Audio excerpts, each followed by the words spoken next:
오늘 봉독해 드릴 말씀 마태복음 1장 18절 말씀부터 25절 말씀을 가지고 하나님 앞에서 함께 은혜 받을 말씀의 제목은 우리와 함께 하시는 하나님 임마누엘이라고 하는 제목으로 함께 은혜를 나누겠습니다. 존 오트버그라는 사람이 있습니다. 이 사람이 쓴 책 가운데 이성을 넘어선 사랑이라는 책이 있는데요. 이 책에서 저자는 성육신의 진리를 설명하기 위해서 덴마크의 기독교 철학자 소렌 케르케고르의 이야기 하나를 여기서 인용하고 있습니다. 아주 평범하고 또 가난한 농촌에 살던 한 소녀를 보고 나서 사랑에 빠진 한 왕자가 있었습니다. 한 왕이 있었습니다. 그녀는 왕가의 혈통도 아니고 정식 교육을 받은 일도 없었고 허름한 누더기 옷을 걸치고 농촌의 오두막 집에서 살고 있는 여인입니다. 이 사랑에 빠져버린 이 왕은 그 소녀에 대한 마음을 떨쳐버릴 수가 없었어요. 그래서 결국 왕의 자문관들과 이야기를 나누게 됩니다. 그 이야기를 들은 이 자문관들은 그렇다면 왕께서 명령을 내려서 그녀를 왕비로 삼으라는 건의를 하게 됩니다. 다른 참모의 건의를 또 받게 됩니다. 그냥 단숨에 결단하지 말고 먼저 그 소녀에게 지위를 내리라고 이렇게 말을 건넵니다. 그 다음에 선물을 하고 공주들이 입는 옷과 보석으로 치장을 해준 후에 교육을 시켜서 일정한 시간이 지난 다음에 궁중으로 데려와서 왕비로 삼으라고 건의를 했습니다. 그러나 왕은 만약 그렇게 하면 그녀가 계속해서 나에게 받는 선물과 그리고 지위나 보석 때문에 왕을 사랑하는 것인지 정말 마음으로 왕을 사랑하는 것인지 무엇으로 증명할 수 있겠냐는 반문을 하게 됩니다. 그래서 이 왕은 고민을 하다가 왕은 잠시 왕의 지위를 포기하기로 결심을 했습니다. 일정 기간 동안에 왕의 자리에서 내려와서 평범한 시민으로 행동하면서 그 소녀가 사는 곳으로 가기로 결심을 합니다. 그 소녀와 같은 옷을 입고 같은 음식을 먹으며 같은 환경에서 살면서 그녀의 사랑을 얻겠다고 결단을 합니다. 여러분, 케르케고르의 이 비유를 통해서 하나님의 정의 모습으로 이 땅에 오셔서 인간이 되신 성육신 사건을 여기서 설명하고 있습니다. 본문에는요, 그 나오는 이 천사는 요셉에게 그의 정혼한 마리아를 통해서 하나님이 인간의 육신을 입고 탄생하실 것이고 그 하나님은 두 개의 이름을 갖게 될 것이라고 예언을 했습니다.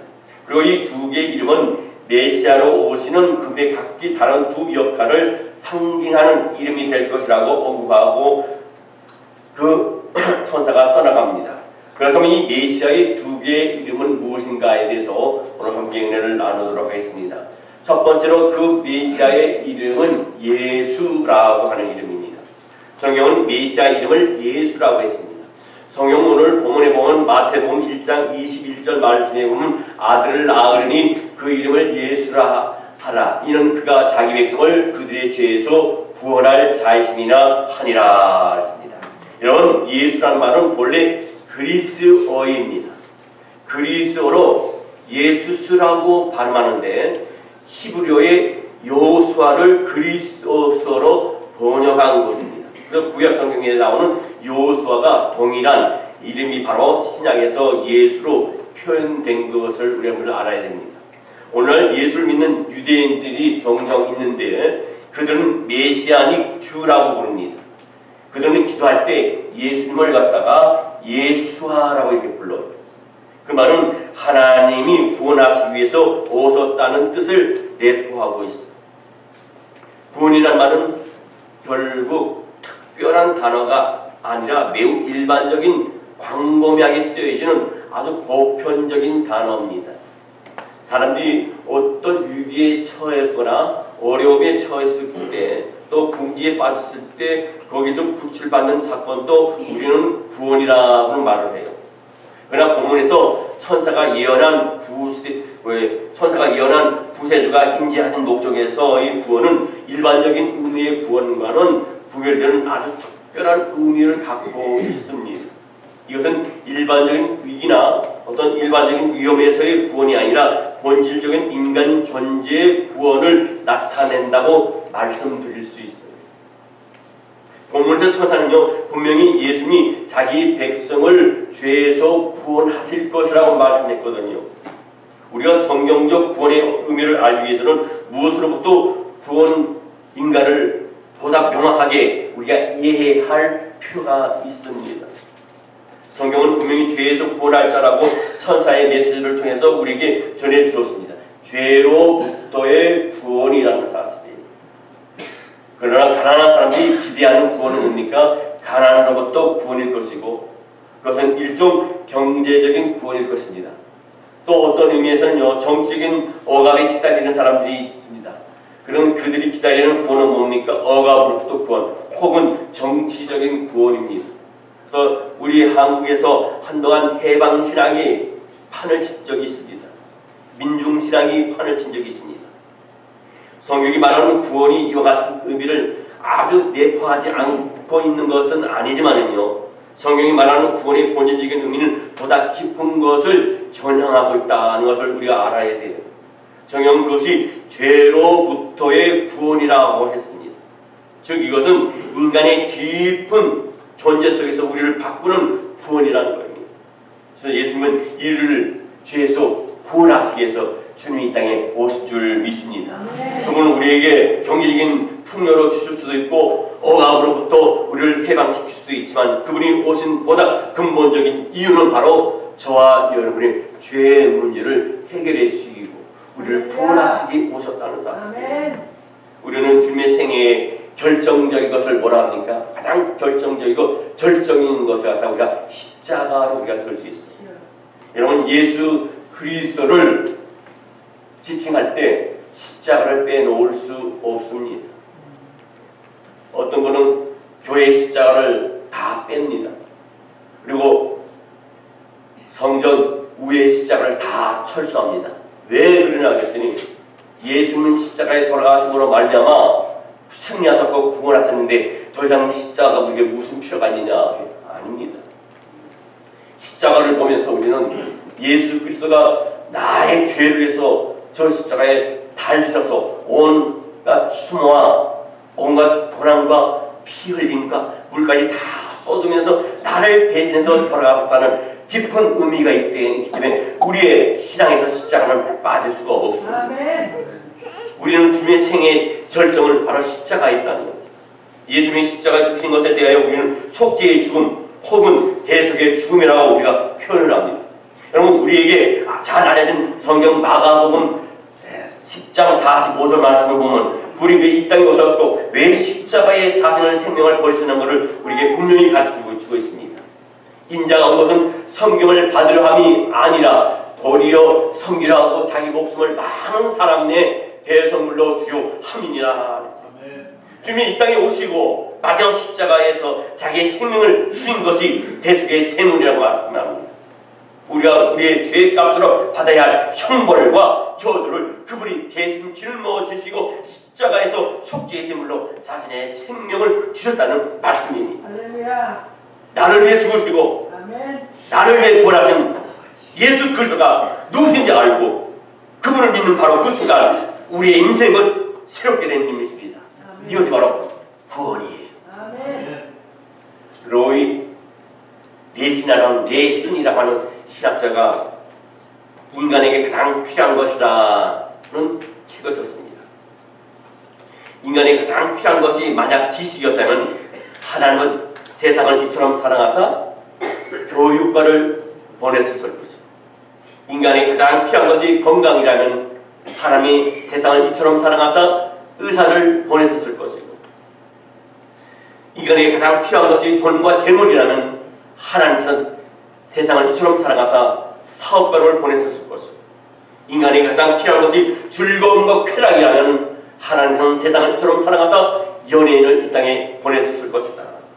그러나 인간에게 가장 필요한 것은 죄사함이다. 죄 용서 없이 우리가 편안하게 눈을 감지 못하고 죄사함 없이는 우리는 마지막 날 하나님 앞에 설 수 없습니다. 죄사함이 없이 우리는 천국을 바라볼 수 없습니다. 그래서 하나님은 우리에게 세상을 이처럼 사랑하사 구세주를 보내셨어요. 그래서 성경 요한복음 3장 16절 말씀에 보면 하나님이 세상을 이처럼 사랑하사 독생자를 주시니 이는 저를 믿는 자마다 멸망치 않고 영생을 얻게 하려 하심이니라. 그분이 바로 우리를 구원하신 예수 그리스도이십니다. 그분은 지금도 변함없이 우리를 죄에서 구원하십니다. 둘째로 메시아의 두 번째 이름은 임마누엘. 천사는 요셉에게 메시아로 오실 그분의 또 다른 이름을 계시해 주셨습니다. 성경 마태복음 1장 23절 말씀에 보라 처녀가 잉타하여 아들을 낳으리니 그 이름을 임마누엘이라 하셨으니 이를 보냐간즉 하나님이 우리와 함께 계시다 함이니라. 임마누엘이라는 이름이 있습니다. 이 임이라는 말은 뭡니까? 히브리어로 말하면 함께라는 말이에요. 누엘은 뭡니까? 마누는 뭡니까? 마누는 우리라는 뜻입니다. 그리고 그때 엘은 뭡니까? 엘은 하나님이라는 뜻입니다. 이것을 함께 묶였을 때 다시 말하면 하나님이 우리와 함께 계심이라고 하는 뜻입니다. 하나님 우리를 죄에서 건져내서 구원하신 후에 그대로 방치해 주신 분이 아니라 우리를 둘러싸고 있는 인생의 조망이 어떻든 우리와 동행하신 하나님. 메시아의 중요한 역할은 구원과 동시에 동행함이라는 겁니다. 우리가 자녀를 낳았을 때 낳음으로 끝나는 것이 아니라 자녀와 동행하고 자녀를 케어하는 것과 마찬가지죠. 하나님께서 독생성자 예수 그리스도를 이 땅에 보내셔서 우리의 죄와 같이 십자가에 돌아가시기까지 우리를 핏값으로 사셨는데 그것을 통해서 우리를 구원하신 것뿐만 아니라 우리와 동행하신다 했습니다. 누구를 통해서입니까? 임마누엘을 통해서. 바로 성령님을 우리에게 보내주셔서 하나님 성령이 우리와 함께 하시고 동행하십니다. 임마누엘이라는 말씀이 본래 주어졌던 배경은 이사야서에 나옵니다. 성경 구약성경 이사야 7장 14절 말씀에 보면 그러므로 주께서 친히 징조를 너희에게 주실 것이다. 보라 처녀가 잉태하여 아들을 낳을 것이요 그의 이름을 임마누엘이라 하리라. 당시 유대 나라의 왕은 아하스였습니다. 그 당시에 유다 나라의 왕국은 북방 베가라는 왕과 아람에게 침략을 받아서 국가의 존폐 위에 놓였습니다. 이때 하나님 이사야에게 새로운 역사의 징조로서 주의 백성들과 함께할 꿀을 알려주셨어요. 그걸 바로 임마누엘입니다. 그것은 극적으로 예수님이 대한 예언이었습니다. 그분을 경험하고 그분이 함께할 때 사람들의 삶이 놀라게 변화될 줄 믿습니다. 우리 하나님은 작년에도 임마누엘로 하셨지만 급변 2019년도에도 임마누엘로 함께 하실 줄 믿습니다. 물론 우리가 주의 백성이라 해서 하나님이 나와 함께 하신다는 것을 우리가 늘 자각할 수는 없어요. 그러나 우리가 그분의 임재를 자각하지 못하고 그분이 우리의 눈에 보이지 않아도 그분은 여전히 저와 여러분과 함께 하시고 우리 교회와 함께 하실 줄 믿습니다. 엠마오로 가는 제 두 제자가 있었습니다. 예수님이 십자가에 돌아가신 후에 그들은 절망하고 낭망하여서 소망을 잃어버리고 힘없이 투덜투덜 걸어갈 때 또 다른 한 분이 그들과 동행했습니다. 엠마오로 다 갈 때까지도 그들은 예수님이 옆에서 같이 계셨고 같이 대화를 나눴는데도 불구하고 그들은 예수님인지 알지 못했습니다. 우리 눈에 보이지 않는다 할지라도 우리 하나님은 저와 여러분과 함께 하시고 여러분의 곁에서 함께 하시고 여러분의 시름소리를 들으시고 여러분에게 힘주시고 능력을 허락하실 줄 믿습니다. 날씨가 많이 쌀쌀해집니다. 한국의 추위 예배는 아무것도 아니지만 저는 한국에서도 경험했고 또 미국에서도 목회하면서 이 추운 12월 1월 달에 경험합니다. 기도할 때 큰 소리를 하면 그 큰 소리를 할 때 땀이 나고 몸이 열이 나서 그렇게 몸이 뜨거워지는 것이 아니라 조용히 묵상하는 가운데에서도 하나님의 깊이 주님과 깊은 내면 속에 들어가서 하나님의 깊은 교감을 가질 때에 진정한 회개의 눈과 낮아짐을 갖고 주님께 사모하는 마음을 가질 때 그 죽었던 몸이 따뜻해진 걸 느낍니다.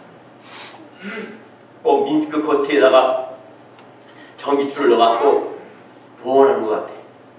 우리 김양길 목사님 지금 병중에 계시고 투병 중에 계시지만은 오늘도 이렇게 예배를 꼭 나오셨지만 여러분들 외투를 보시면요 어떤 외투인지 아세요? 왼쪽에 보면요 여러분들 불이 들어와 있습니다. 한 불. 한번 농담으로 그런 얘기 했어요. 그 불이 무슨 불입니까? 물어봤더니 목사님 하는 말이 성령의 불입니다. 몸이 차가우니까 안에 전기가 들어가도 보온할 수 있도록 그 옷을 입으니까 그것을 따뜻해지는 그걸 표시하는 거예요.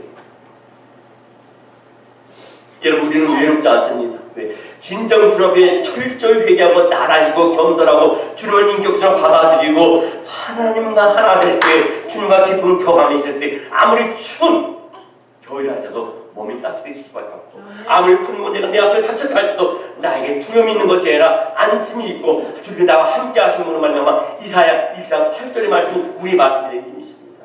내가 모세와 함께 있던까지 너와 함께 함이니라. 내가 너를 떠나지 아니하면 너를 버리지 아니하리라. 강하고 담대하라는 말씀이 우리 심령 속에 알아시게 해주시고 우리의 뇌에 바뀌게 되는 인해서 우리는 평강을 얻을 수 있고 담대해지는 줄 믿습니다. 임마누엘의 탄생을 알리던 천사의 메시지로 시작한 마태복음의 마지막 절은 부활하신 예수님이 제자들을 찾아오셔서 그들에게 온 천하 만국에 가서 복음을 전하여서 제자를 삼으라고 명령했습니다. 성경 마태복음 28장 20절 말씀에 보면 내가 너희에게 부구한 모든 것을 가르쳐 지키게 하라. 볼지어다 내가 세상 끝날까지 너희와 항상 함께 있으리라 하시니라. 얼마나 감격스럽습니다. 제자들을 파송하면서 주께서 함께 하시겠다고 말씀하셨습니다. 임마누엘 뜻은 주가 함께 하시면 그 어느 곳이라도 두렵지 않고 누구를 만나도 담대히 앞을 향해 나가게 될 줄 믿습니다. 말씀 한마디 드리고 말씀 마치려 합니다. 장애인의 인생 이야기를 담은 책을 읽은 적이 있습니다. 암에 걸린 어떤 50대 부인이 치료를 받기 위해서 10달 동안 병원에 누워 있었습니다. 그리고 어느 날 창밖으로 병원 옆 학교에서 운동회를 하는 것을 보게 됐어요. 그래서 갑자기 운동회를 구경하고 싶은 생각이 나서 병실에 자주 들리는 청년의 도움을 받아가지고 휠체어를 타고 병원을 빠져나갔습니다. 근데 그곳에 가보니까 장애인 운동회였어요. 모든 신체가 완전하지 않습니다. 정신적인 박아가도 있고 팔이 없는 애도 있고 눈이 한쪽 보이지 않는 애가 있고 다리가 한쪽 없는 애들도 있습니다. 그것을 부끄러움이 지켜보던 부인은 감동적인 장면을 보게 됩니다.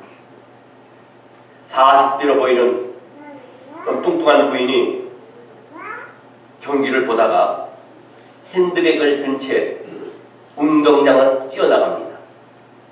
거기서 한 소녀가 넘어지고 일어서고를 반복하면서 트랙 위를 뛰고 있는 거예요.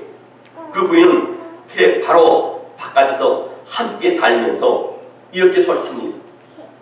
영아야, 멈추면 안 돼. 일어나, 일어나. 달려, 달려, 달려. 그 소녀는 몸이 신체가 완전하지 않기 때문에 비틀거리며 달리고 있었고 자주 넘어졌고 또 다시 일어나고 달립니다. 이 아이는 도저히 우승할 가능성이 없습니다. 그렇지만 아마도 엄마인 듯한 이 부인의 목표는 우승이 아니라 자기 딸의 완주였어요. 그 부인은 계속 소리칩니다. 영아야, 일어나 달려야 돼. 너는 할 수 있어. 끝까지 살 수 있어. 근데 그 엄마가 함께 달리면서 소리치는 순간 변화가 일어났습니다. 이 소녀의 자세가 바로 잡히고 균형 감각이 바로 잡혀서 엄마가 응원할 때보다 더 빠른 속도로 오랜 지점까지 달리기 시작합니다. 마침내 그 소녀는 완주를 했고 결승전을 통과하자마자 엄마의 품에 안겨서 쓰러졌습니다. 이 가슴 뭉클한 장면을 보고 병실로 돌아온 그 부인은 그날 밤에 감동적인 한 장의 편지를 자기 아들에게 쓰기 시작합니다. 그녀가 낮에 보았던 이 장애인 아동들의 우뚝의 경기 이야기를, 그리고 그의 딸과 또 그의 엄마가 핸드백을 쥐고 달리는 그 엄마의 이야기 등을 갖다가 그 편지 내용에 썼습니다. 그 내용이 이렇습니다. 사랑하는 나의 소중한 아들아, 상황은 다르지만 지금까지 나도 너의 곁에서 함께 달리며 너를 응원하는 인생을 살아왔단다. 하지만 사랑하는 아들아, 이제 오빠도 장애인이 된 지금 이제는 너의 곁에서 다니는 것이 아니라 너의 경기를 관전하는 구경꾼의 자리에 설 수밖에 없는 나 자신의 모습을 그리고 있단다. 그리고 아무래도 오래 살지 못할 내 병을 내가 알기에 조금만 더 시간이 흐르면 엄마의 모습도 보이지 않고 엄마의 목소리도 들리지 않는 곳에서 달려야 할 너의 모습을 나는 바라보고 있단다. 그러나 아들아, 그때 엄마의 모습이 보이지 않아도 엄마의 목소리가 들리지 않아도 엄마가 여전히 너의 곁에서 너와 함께 다니고 있는 모습을 보면서 엄마의 목소리를 여전히 들으면서 한다. 달려라. 나의 소중한 아들아, 일어나라. 포기하지 말고 달리거라. 나는 여전히 그렇게 응원하고 있을 것이다. 그리고 엄마의 힘이 미치지 못하고 너의 자신도 힘이 다하여 너가 쓰러져 넘어지면 그때 엄마는 하늘나라에서 틀림없이 기도하고 있을 거다. 주님, 이 세상 끝날까지 우리와 함께 하신다고 약속하지 않았습니까? 주님, 가서서 내 아들을 일깨워주시고 주님이 그 아들과 함께하여 주시옵소서. 이렇게 기도할 거랍니다. 그리고 그때 너는 너와 함께하는 그 주님을 의지하고 변함없는 엄마의 기도를 통해서 너의 인생의 경주를 반주해 주리라 믿는다. 아들아, 일어나서 포기하지 말고 달리는 거야. 너와 함께 계시는 임마누엘 주님과 함께 달리는 거야. 임마누엘 파이팅. 기도로 함께 달리는 엄마가. 사랑하는 라운드교회 성도 여러분, 지난 한 해도 우리 하나님은 임마누엘로 함께 하셨습니다. 우리의 자녀들과 함께 하셨고 남편과 아내와 함께 하셨고 직장과 함께 하셨고 사업장과 함께 하셨습니다. 우리 교회와 우리 대한민국 교육과 이 미국 땅과 함께 하셨습니다. 그 함께 하신 하나님께서 2019년에도 항상 임마누엘로 함께 하시고 영육간에 더 풍성한 복과 강건한 복이 여러분이 함께 하시기를 주의 이름으로 축원합니다. 기도하겠습니다.